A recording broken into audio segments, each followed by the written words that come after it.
Hello viewers, welcome to Mitra's kitchen.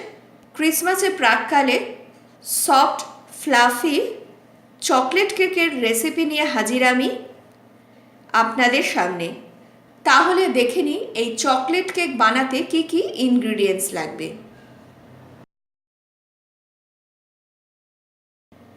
1 cup ময়দা, powder sugar 1 cup, refined oil 3/4 cup.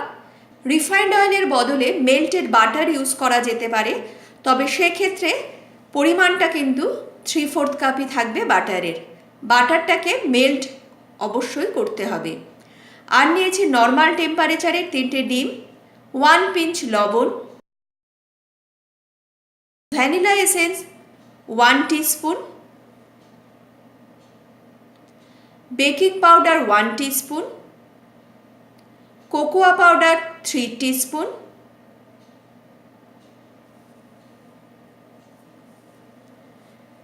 ডেকোরেশনের জন্য readymade chocolate syrup use করেছি। প্রথমে 3টে ডিমকে বিট করতে হবে যতক্ষণ না ডিমটা ফ্লাফি আর লাইট হচ্ছে। ডিমগুলোকে আমি একে একে ভেঙে নিচ্ছি।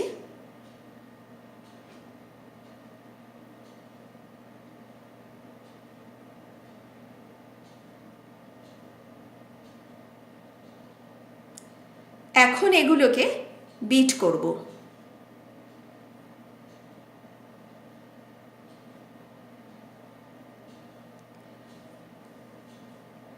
কেক করতে যেসব শুকনো ইনগ্রেডিয়েন্টস ইউজ হবে সেগুলোকে আগে একটু চেলে নিতে হবে।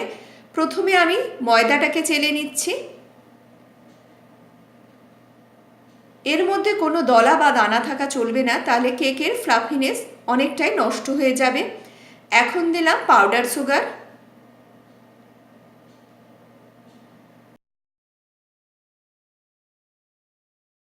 লবণ,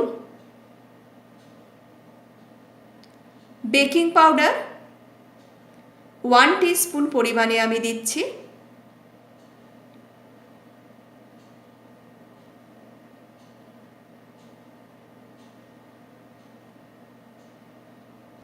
কোকোয়া পাউডার 3 টিস্পুন পরিমাণে দিচ্ছি,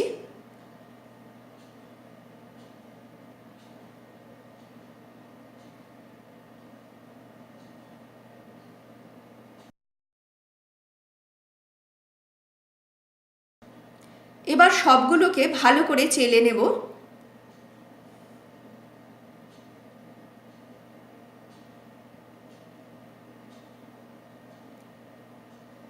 চিনির যে দানাগুলো আছে এগুলো আমি ইউজ করব না।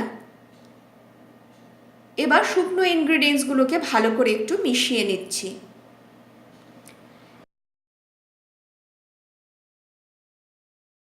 শুকনো ইনগ্রেডিয়েন্টসগুলো ভালো করে মেশানো হয়ে গেছে।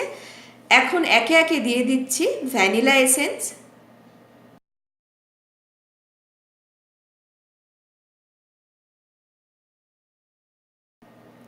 রিফাইন্ড অয়েল,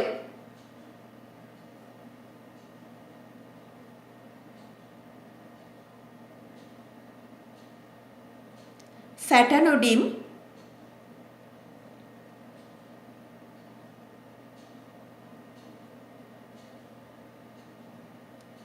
সব কিছুকে ভালো করে মিশিয়ে নিয়ে একটা স্মুথ আর ক্রিমি কেক মিক্সচার তৈরি করতে হবে। এই মিক্সচারটার মধ্যে কোনো দলা বা দানা থাকা কিন্তু চলবে না। কেক মিক্সচারটা আমাদের তৈরি হয়ে গেছে। মিক্সচারটা কিন্তু অবশ্যই ক্রিমি এবং স্মুথ হতেই হবে। একটু খেয়াল করবেন কেক মিক্সচারের কনসিস্টেন্সিটা। এবার আমি একটা অ্যালুমিনিয়াম ফয়েলের কন্টেনার নিয়েছি, এর মধ্যে আমি কেকটা বেক করব। সেই কারণে এই পাত্রটাকে আমি তেল দিয়ে আর শুকনো ময়দা দিয়ে গ্রিস করে নেব। প্রথমে পাত্রটার গায়ে সামান্য তেল আমি ভালো করে লাগিয়ে নিচ্ছি।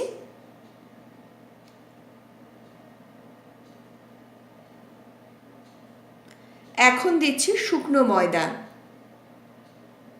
গ্রিসটা খুব ভালো করে করতে হবে, তাহলে বেকিং করার পর কেকটা খুব সুন্দরভাবে উঠে আসে।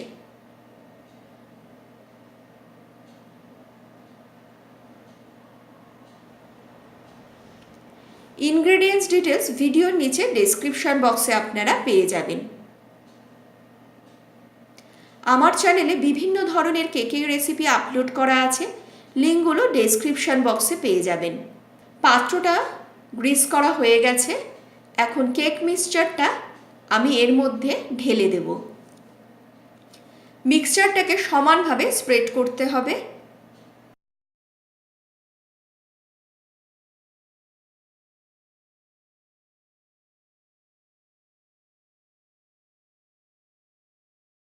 মিক্সচারটা ঢালা হয়ে গেছে।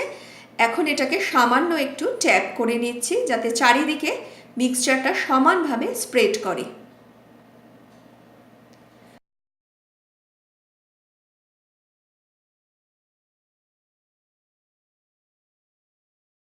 আমি এখানে গ্যাসে কেকটা বেক করব, তার জন্য আমি একটা ফ্ল্যাট বটম প্যান নিয়েছি। এবার ভালো পরিমাণে লবণ এর মধ্যে ঢেলে সমানভাবে স্প্রেড করে দিলাম। লবণটা সমানভাবে এখন স্প্রেড করা হয়ে গেছে। এর মধ্যে এখন একটা মেটাল র্যাক আমি বসিয়ে দিচ্ছি। পাত্রটা বেকিংয়ের জন্য তৈরি হয়ে গেছে। এখন পাত্রটাকে গ্যাসের ওপর বসিয়ে গ্যাসটাকে অন করে হাই ফ্লেম করে দেব। তারপরে একটা ঢাকনা দিয়ে দেব 5 মিনিট।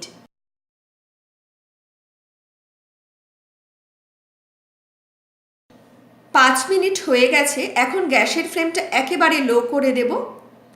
এরপরে ঢাকনাটা খুলে বেকিংয়ের পাত্রটা এর মধ্যে খুব সাবধানে বসিয়ে দেব। খুব সাবধানে এটাকে বসাবেন, কারণ পাত্রটা কিন্তু এখন খুব গরম। এরপরে একটা ঢাকনা দিয়ে দেব 30 থেকে 40 মিনিট। তবে মাঝে মাঝে কিন্তু চেক করতে হবে।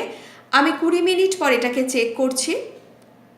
একটা উডেন স্টিক দিয়ে আমি চেক করছি। দেখুন উডেন স্টিকটার গায়ে কিন্তু কেক মিক্সচারটা লেগে আছে, তার মানে কেকটা এখনো কমপ্লিট হয়নি। ঠিক এইভাবে বারে বারে চেক করে নিতে হবে।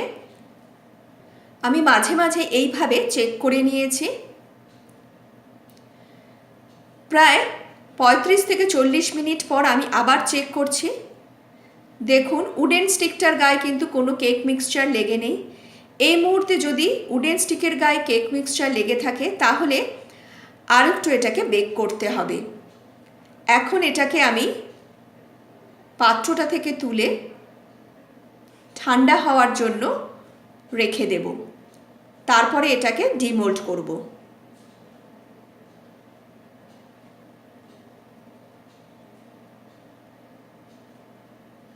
কেকটা ঠান্ডা হয়ে গেছে। এখন এটাকে ডিমোল্ড করব। একটা নাইফের সাহায্যে চারিদিকটা আমি ফাঁকা করে নিচ্ছি।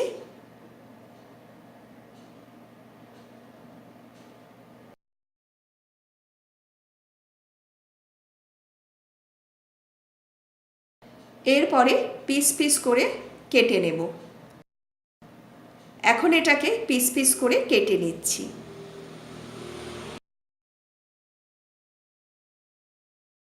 একটু খেয়াল করুন এর ফ্লাফিনেসটা। কেকটা খুবই ফ্লাফি আর স্পঞ্জি হয়েছে।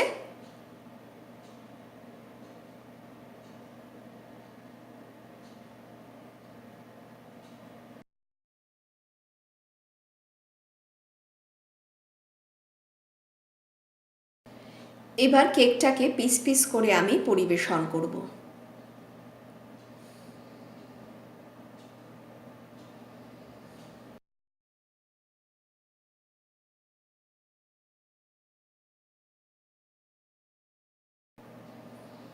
আশা করি সকলেরই ভালো লাগবে এই রেসিপিটা।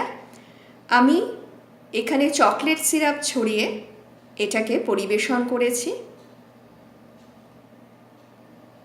আজকের মতো তাহলে এখানেই বিদায় নিচ্ছি। সকলেই ভালো থাকবেন। দেখা হবে নেক্সট ভিডিওতে। আমার ভিডিও ওয়াচের জন্য সকলকে অসংখ্য ধন্যবাদ। নমস্কার।